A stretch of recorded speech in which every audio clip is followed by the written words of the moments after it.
So hello guys, তোমাদের সকলকে জানাই আমি আমার আবার নতুন একটা ভিডিওতে ওয়েলকাম। তোমরা সবাই কেমন আছো? আশা করি তোমরা সবাই ভালো আছো, আর আমিও কিন্তু অনেক ভালো আছি। তো চলো আর বেশি বকবক করবো না, এখন মেন উদ্দেশ্যের দিকে যাওয়া যাক। তো আজকে কিন্তু আমি বানাবো মিনি মশালা ধোসা। খাওয়াটা বেশ মজা যাবে, তো তোমাদের সঙ্গেও রেসিপিটা শেয়ার করি চলো। সবটাই কিন্তু তোমরা তোমাদের পরিমাণ মতো নেবে। আমার যতটুকু পরিমাণ মনে হয়েছে আমি ততটুকুই নিয়েছি।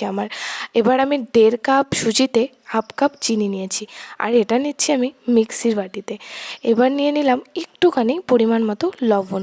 আমি কিন্তু 1/2 কাপেরও কম নিয়েছি ময়দা, আর নিয়ে নিয়েছি একটুখানি নারকেল।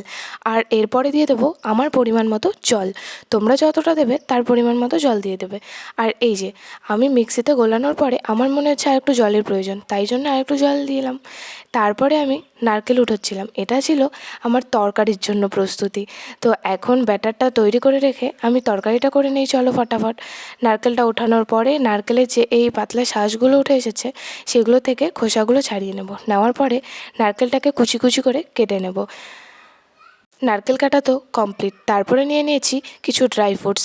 এই ড্রাই ফ্রুটসগুলোকে আমি হালকা থেতো করে তরকারির জন্য রেডি করে দিয়েছি। তারপরে আমার কিন্তু আলু সেদ্ধ করাই ছিল, তো আমি আলুগুলোকে একটু চটকে নিচ্ছিলাম। আর ওখানে দেখছো আমি ভুট্টাগুলো কিন্তু আলুর সঙ্গেই সেদ্ধ করে নিয়েছি তরকারিতে দেবো জন্য। এবার চলো চটপট তরকারিটা বসিয়ে দিই। এখানে তেল গরম হয়ে গেছে, আর আমি একটুখানি দিয়েছিলাম জিরে ফোড়ন। তো আলুগুলোকে খুব ভালো করে কিন্তু আবার চটকে নেব। তারপরে দিয়ে দেবো একে একে সমস্ত মশলা। দিয়ে দিলাম লবণ, জিরে গুঁড়ো, লঙ্কা গুঁড়োটা একটু বেশিই দেবো কারণ ঝালঝালি আমার বেশ ভালো লাগে। তারপরে দিয়ে দিলাম হলুদ। আসলে হলুদটা দিতে একটু ভুলে গেছিলাম। তো তারপরে দিয়ে দিলাম পরিমাণ মতো জল।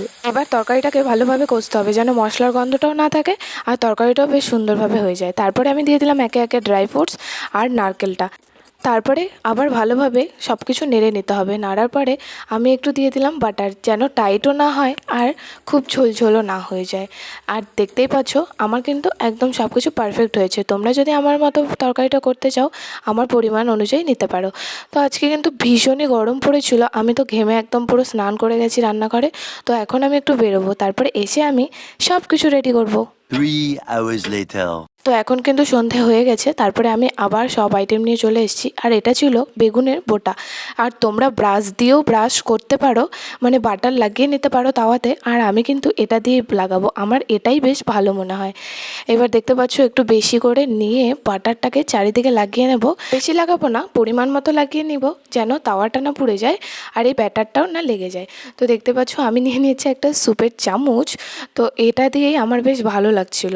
আর এইভাবে তোমরা ঘুরিয়ে নেবে মিশ্রণটাকে। না খুব টাইট করবে না ঢিল করবে, তাহলে কিন্তু সুন্দরভাবে হয়ে যাবে, উঠে আসবে না।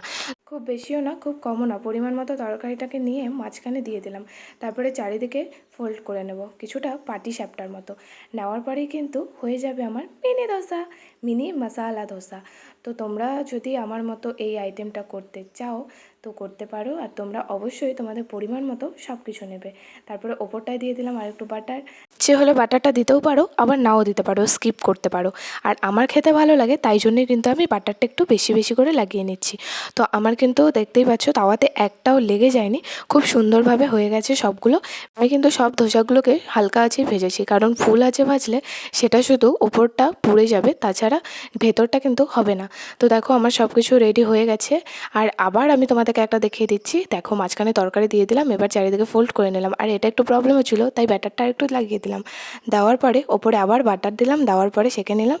আর এবার কিন্তু খাওয়ার পালা। আমি কিন্তু ধোসার সঙ্গে খাওয়ার জন্য নিয়েছিলাম 1 গ্লাস কোল্ড ড্রিঙ্কস আর সস। দেখো কতটা সফট হয়েছে, সুন্দরভাবে ছিঁড়ে আসছে। এতে যে কতটা ভালো হয়েছিল এভাবে বললে হয়তো তোমরা বুঝবে না, তাই জন্য বলছি তোমরাও একবার চাইলে ট্রাই করতে পারো। আশা করি আজকে ভিডিওটা তোমাদের ভালো লেগেছে। যদি ভালো লেগে থাকে তাহলে অবশ্যই লাইক, কমেন্ট আর একটা শেয়ার করে দিও। বাই, দেখা হচ্ছে নেক্সট কোনো ভিডিওতে।